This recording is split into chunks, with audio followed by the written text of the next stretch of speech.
Daghan ang nakadaing sa dalaygong buhat nining usa ka tattoo artist. Gumikan siyang paghatag o katumanan sa pangandoy sa mga deaf mute nga makadungog. Sayranta ang iyang hashtag spread kindness nga istorya pinaagi sa report ni Mark Reggie Abelia. Good job. Mama. Mama. Mama. Mama. Len. Papa.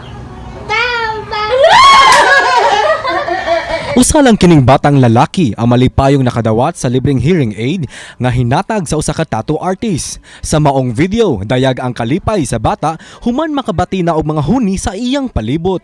Ang Good Samaritan nga nang apod-apod og libreng hearing aid mao si Humphrey Elvera, kanhi usa ka magtutudlo ug usa na ka malampusong professional tattoo artist karon. Giasoy ni Humphrey ang kamahinungdanon sa pandungog ilabi na sa kaluwasan sa usa ka tawo. Importante gid ang sense of hearing aside from sa atong mata. Kaya kining mulabang tas karsada, wa man tay mata sa likod, di ba? Ang atuang gisaligan, nga atong dunggan basig na niya sakyanan sa luyo. Ya di ta kabantay mo kalit ng taglabang nga madisgrasya kita.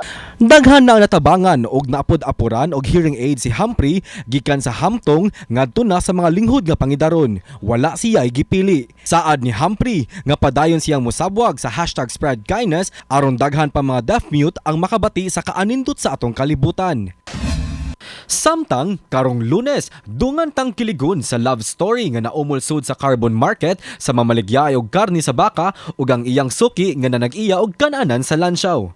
Busa mga kapuso, ayaw si Piata sa pagtan-aw matag alas 8 sa buntag sa GMA Regional TV Live. Kauban si Clans Gabutin, Mark Reggie Abelia. Balitang Bisdak.